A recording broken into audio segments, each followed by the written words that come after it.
धर्मे चार्थे च कामे च मोक्षे च भरतर्षभ यदि हस्ति तदन्यत्र यन्ये हस्ति न कुत्रचित। ये श्लोक महाभारत ग्रंथ की महत्ता के बारे में बताता है, जिसमें कहा गया है कि धर्म, अर्थ, काम और मोक्ष के विषय में जो कुछ यहाँ कहा गया है वही अन्यत्र है। जो इसमें नहीं है वो कहीं नहीं है।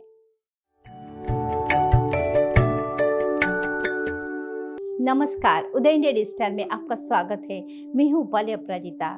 आज मैं आपके लिए महाभारत के एक विकट पात्र घटोत्कच की कथा सुनाने जा रही हूँ। घटोत्कच भीम और राक्षस कन्या हिडिंबा का पुत्र था। पांडवों के वंश का वो सबसे बड़ा पुत्र था और महाभारत के युद्ध में उसने अहम भूमिका निभाई। महाभारत के युद्ध में कर्ण से अर्जुन के प्राणों की रक्षा करने हेतु घटोत्कच ने अपने प्राणों की बलि दे दी। आज भी घटोत्कच का मंदिर उत्तराखंड में स्थित है, जो कि चंपावत जिले में है। घटोत्कच का ये मंदिर चंपावत शहर से करीब 2 किलोमीटर दूर मल्ली चौक के पास चंपावत तमली रोड पर देवदार के लंबे लंबे पेड़ों के बीच है। घटोत्कच के इस मंदिर को स्थानीय भाषा में घटको मंदिर और घटको देवता का मंदिर भी कहा जाता है। इस मंदिर से कुछ ही दूर पर घटोत्कच के मां हिडिंबा का मंदिर भी है।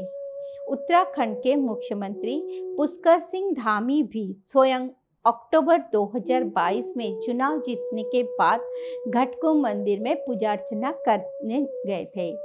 घटोत्कच के जन्म की कथा कुछ इस प्रकार है। लक्षाग्रह के घटना के बाद पांडव वनों में भटक रहे थे।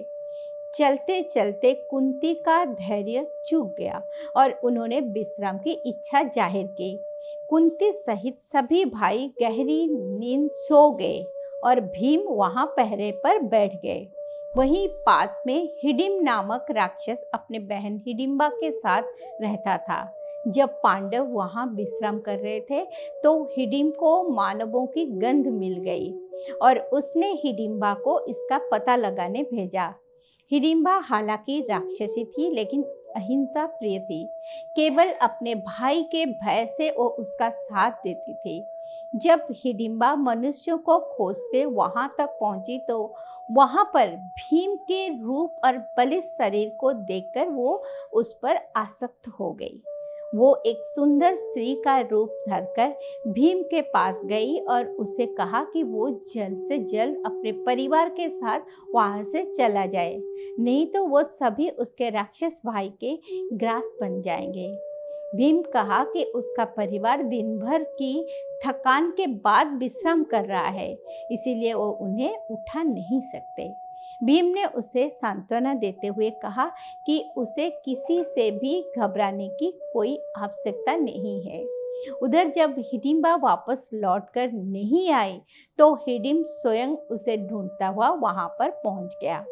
क्रोध में वो पहले हिडिंबा को ही मारने को चाहा, पर भीम ने उसे ऐसा करने नहीं दिया। कोलाहल से उनका परिवार उठ न जाए, इसीलिए भीम उसे घसीटते हुए वहां से दूर ले गया। उन दोनों में ऐसा भयानक युद्ध होने लगा कि आसपास के वृक्ष टूटकर गिर पड़े और सभी लोग जाग गए। पहले तो उन्हें कुछ समझ में ही नहीं आया, लेकिन हिडिंबा ने उन्हें सारी बातें बता दी। भीम को लेकर सभी निश्चिंत थे, क्योंकि विश्व की कोई भी शक्ति उसे परास्त नहीं कर सकती थी। ऐसा ही हुआ तो भीम ने जल्द ही हिडिंब का अंत कर दिया। उसके मृत्यु के बाद हिडिंबा ने कुंती से कहा कि उसके भाई के मृत्यु के बाद वो बिल्कुल असहाय हो गई। भीम के प्रति अपने आसक्ति के बारे में भी उसने सबको बताया और उससे विवाह करने की अपनी इच्छा व्यक्त की। तब कुंती ने 2 शर्तों पर भीम का विवाह हिडिंबा से करना स्वीकार किया कि एक तो हिडिंबा प्रत्येक रात उसे उसके परिवार के पास वापस छोड़ आएंगे और दूसरे भीम उसके पास केवल एक संतान की उत्पत्ति तक ही रहेगा। इन शर्तों को हिडिंबा ने सहर्ष स्वीकार कर लिया। कुछ समय के बाद हिडिंबा ने घटोत्कच को जन्म दिया, जो पैदा होते ही वयस्क हो गया। उसके सर पर एक भी बाल नहीं था, इसीलिए भीम ने उसका नाम घटोत्कच रखा, जिसका अर्थ होता है घड़े के समान चिकने सर वाला। घटोत्कच के पैदा होने के बाद शर्त के अनुसार भीम अपने परिवार के पास वापस चला गया। उसका पालन पोषण हिडिंबा ने ही किया। बड़े होने के बाद जब घटोत्कच को पांडवों के साथ हुए अन्याय का पता चला तो वो अत्यंत क्रोधित हो गया। वो उसी समय कौरव पर आक्रमण करना चाहता था, किंतु युधिष्ठिर ने उसे समझा बुझाकर शांत किया। घटोत्कच ने पांडवों को वचन दिया कि जब भी संकट के समय वो उसे याद करेंगे वो उपस्थित हो जाएगा। बाद में श्री कृष्ण के आदेशानुसार घटोत्कच ने नाग कन्या मैरवी से विवाह किया। उन दोनों के 3 पुत्र हुए, बर्बरिक, अंजनपर्वा एवं मेघवर्ण। बर्बरिक बहुत शक्तिशाली था, किंतु श्री कृष्ण ने उससे उसका सर मांग लिया।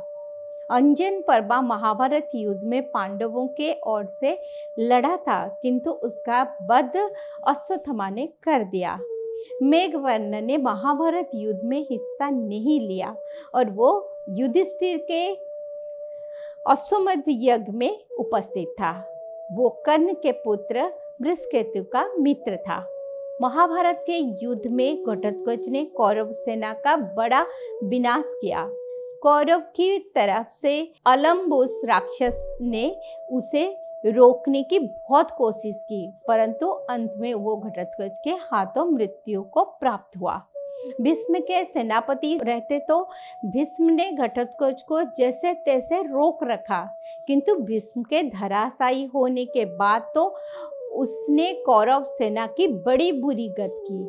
महाभारत में कहा गया है कि भीष्म के पतन के बाद घटोत्कच ने कौरवों की सेना में ऐसा उत्पात मचाया कि दुर्योधन ने बाकी सभी को छोड़कर केवल उसे मारने का आदेश दिया। घटोत्कच ने ऐसा हाहाकार मचाया कि अंत में दुर्योधन ने कर्ण से उसे मारने का अनुरोध किया।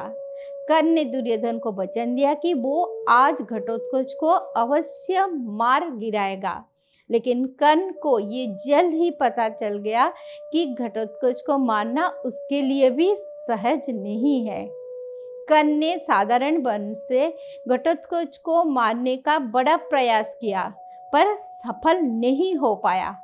अंत में दुर्योधन के बार बार उपालम देने पर और अपने वचन की रक्षा के लिए उसने घटोत्कच पर इंद्र के द्वारा दी गई अमोघ शक्ति का प्रयोग किया, जिससे आखिरकार घटोत्कच की मृत्यु हो गई। ऐसा कहा जाता है कि अर्जुन के प्राणों की रक्षा के लिए स्वयं श्री कृष्ण ने घटोत्कच को कौरव सेना में हाहाकार मचाने के लिए उत्साहित किया। उन्हें पता था कि जब तक कर्ण के पास इंद्र की दी गई शक्ति थी, अर्जुन उसे कभी परास्त नहीं कर सकता था। उस शक्ति से कर्ण अर्जुन के प्राण कभी भी ले सकता था। यही कारण था कि जब तक कर्ण की वो शक्ति घटोत्कच पर व्यर्थ न हुई, तब तक श्री कृष्ण अर्जुन को कर्ण के सामने नहीं लाए। जब कर्ण ने घटोत्कच का वध किया तो कौरव सेना में सभी हर्षित थे, केवल कर्ण को छोड़कर, क्योंकि उसे पता था कि अब अर्जुन की निश्चिंत मृत्यु उसके हाथ से निकल चुकी है। वही पांडव सेना में सभी दुखी थे, केवल श्री कृष्ण को छोड़कर, क्योंकि उन्हें पता था कि घटोत्कच ने अर्जुन को निश्चिंत मृत्यु से बचा लिया है। तो यह थी महाभारत के राक्षसी पात्र घटोत्कच की कथा। अपने खास कार्यक्रम भारतीय चेतना में मैं इसी प्रकार आपके लिए सनातन ग्रंथों की अनसुनी कहानियां लेकर आती रहूंगी। जिन्हें देखने के लिए आप उदय इंडिया डिजिटल को सब्सक्राइब करें और बेल आइकन दबाना ना भूलें। ओम नमो भगवते वासुदेवाय।